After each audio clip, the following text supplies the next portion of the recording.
আসসালামু আলাইকুম প্রিয় সরকারি চাকরি প্রার্থী ভাই বোনের। আজকে একটা নতুন সরকারি চাকরি সার্কুলার নিয়ে আসলাম। আর আজকে এটা হচ্ছে এভিয়েশন অ্যান্ড অ্যারোস্পেস বিশ্ববিদ্যালয় বাংলাদেশ। এটা একদম সরকারি চাকরি, তাই অবশ্যই ভিডিওটি শেষ পর্যন্ত দেখবেন। আবেদন শুরু করে শেষ করে বিস্তারিত জানতে পারবেন।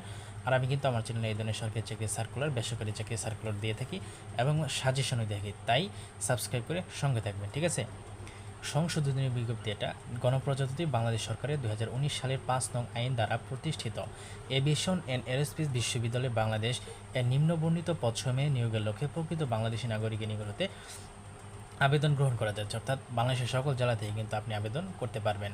একটা হচ্ছে পরিচালক, পরিকল্পনা উন্নয়ন। এটা হচ্ছে শিক্ষাগত যোগ্যতা অভিজ্ঞতা। কোনো স্বীকৃত বিশ্ববিদ্যালয় হতে যে কোনো বিষয়ে স্নাতকোত্তর ডিগ্রি থাকতে হবে আপনাকে।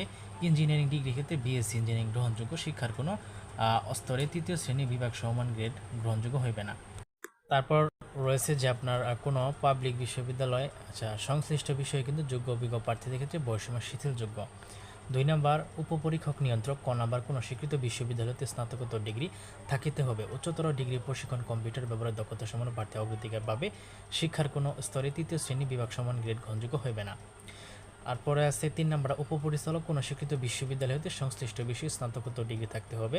উচ্চতর ডিগ্রি প্রশিক্ষণ কম্পিউটার থাকতে হবে। ঠিক আছে। আচ্ছা, তারপরে আছে উপপরিচালক। এটা হচ্ছে আপনার শিক্ষাগত যোগ্যতা স্বীকৃত বিশ্ববিদ্যালয়তে হিসাব বিজ্ঞান, ফাইন্যান্স ম্যানেজমেন্ট, মার্কেটিং, অর্থনীতি, ব্যবসা শিক্ষা বিষয়ে স্নাতকোত্তর ডিগ্রি থাকতে হবে। উচ্চতর ডিগ্রি প্রশিক্ষণ কম্পিউটার ব্যাপারে দক্ষতা সমান প্রার্থী অগ্রাধিকার যোগ্য। শিক্ষক কোনো স্তরে তৃতীয় শ্রেণী বিভাগ সমান গ্রেডযুক্ত হইবে না। ঠিক আছে। তারপরে হচ্ছে 5 নম্বর সহকারী পরিচালক। কোনো স্বীকৃত বিশ্ববিদ্যালয় হতে স্নাতকোত্তর ডিগ্রি থাকতে হবে। উচ্চতর ডিগ্রি প্রশিক্ষণ কম্পিউটার ব্যবহারে দক্ষতা সম্পন্ন প্রার্থী অগ্রাধিকার যোগ্য। শিক্ষার কোনো স্তরে তৃতীয় শ্রেণী থাকা যাবে না। এবং আরও কিছু শর্ত দেওয়া আছে, এটা আপনি পড়ে নেবেন। তারপর আছে 6 নম্বরটা সেকশন অফিসার। সেকশন অফিসার কোনো স্বীকৃত বিশ্ববিদ্যালয়তে যে কোনো বিষয়ে স্নাতক ডিগ্রি থাকতে হবে। শিক্ষার কোনো স্তরে তৃতীয় শ্রেণী বিভাগ সমান গ্রেড গ্রহণযোগ্য হবে না। ওকে। তারপর ল্যাব টেকনিশিয়ান। এটা প্রার্থীকে ইলেকট্রিক্যাল, মেকানিক্যাল, কম্পিউটার ইঞ্জিনিয়ারিং, পদার্থবিজ্ঞান, রসায়ন সংশ্লিষ্ট বিষয়ে ডিপ্লোমা, স্নাতক সহ ডিপ্লোমার দিয়ে প্রার্থীদের অগ্রাধিকার দেওয়া হবে। ঠিক আছে। তারপর রয়েছে কোনো পাবলিক বিশ্ববিদ্যালয়, সরকারি আদর্শ সংশ্লিষ্ট অভিজ্ঞ প্রার্থী অগ্রাধিকার দেওয়া হবে। 8 নম্বর স্টোর কিপার। এসএসসি সমান পাশ হলেই হবে। সংশ্লিষ্ট 3 বছর অভিজ্ঞতা থাকতে হবে। ক্যাটালগার কোনো শিক্ষিত বিশ্ববিদ্যালয়ের স্নাতক ডিগ্রি সংশ্লিষ্ট বিষয়ে ডিপ্লোমাধারী। তারপর অফিস সহকারী কাম কম্পিউটার মুদ্রাক্ষরিক বা টাইপিস্ট। কোনো শিক্ষিত বোর্ড হতে উচ্চ মাধ্যমিক সার্টিফিকেট বা সমানের পরীক্ষা কম্পিউটার ব্যবহারের দক্ষতা।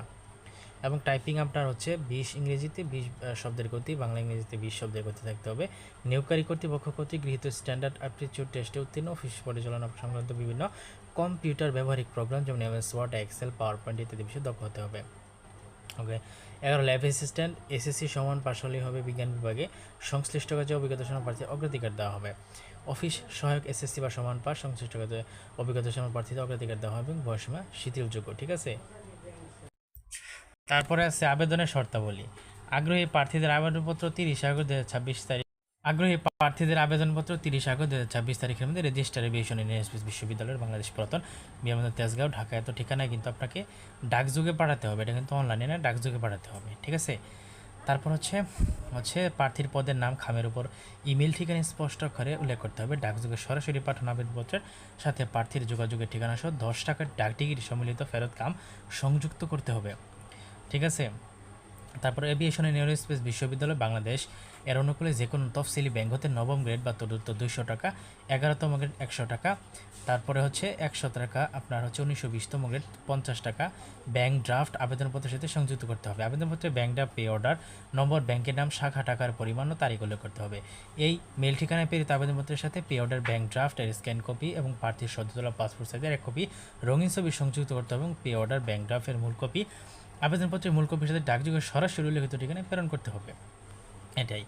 প্রার্থীকে আবেদনপত্রের সাথে সদ্য তোলা পাসপোর্টের 3 কপি রঙিন সত্যায়িত ছবি, সকল শিক্ষাগত যোগ্যতার সনদপত্র ও নম্বরপত্রের সত্যায়িত অনুলিপি, অভিজ্ঞতার সনদের সত্যায়িত অনুলিপি, জাতীয় পরিচয়পত্রের সত্যায়িত অনুলিপি এবং বিদেশি বিশ্ববিদ্যালয়তে অর্জিত ডিগ্রির ক্ষেত্রে বিশ্ববিদ্যালয় মঞ্জুরি কমিশনতে ইস্যুকৃত সমমান সনদের সত্যায়িত অনুলিপি জমাদান করতে হবে। আচ্ছা, তারপর মুক্তিযোদ্ধার সহিত মুক্তিযুদ্ধ বীরাঙ্গনা সন্তানদের কোটার ক্ষেত্রে আছে কোটা মোটাবাদ। তো 30 আগস্ট 2026 তারিখে প্রার্থীর বয়সসীমা সর্বোচ্চ সীমার মধ্যে থাকতে হবে। চাকরিরত যোগ্য প্রার্থীগণকে যথাযথ কর্তৃপক্ষের মাধ্যমে অনুমোদন গ্রহণ করতে নির্ধারিত বয়স সময়সীমার মধ্যে আবেদন করতে হবে। ঠিক আছে। তারপর হচ্ছে আপনার যে এরপর আরও কিছু লেখা আছে। তারপরে হচ্ছে আপনার লিখিত প্রতিযোগিতায় ব্যবহারিক মৌখিক পরীক্ষার মাধ্যমে আপনাকে কিন্তু নিয়োগ করা হবে। তারপরে হচ্ছে আপনার তেমন কিছু নেই। তারপরে তো যাই হোক, কোনো কিছু জানা থাকলে কমেন্টে জানাতে পারেন। আমি কিন্তু এই ধরনের সরকারি চাকরি সার্কুলার, বেসরকারি চাকরি সার্কুলার দিয়ে থাকি, তাই চ্যানেলটা অবশ্যই আমাকে সাবস্ক্রাইব করে যাবেন, ঠিক আছে? একটা সাবস্ক্রাইব লাইক আমাকে কিন্তু ভিডিও তৈরি করতে আরও উৎসাহিত করে। অবশ্যই সাবস্ক্রাইব লাইক করে যাবেন। ধন্যবাদ সকলকে।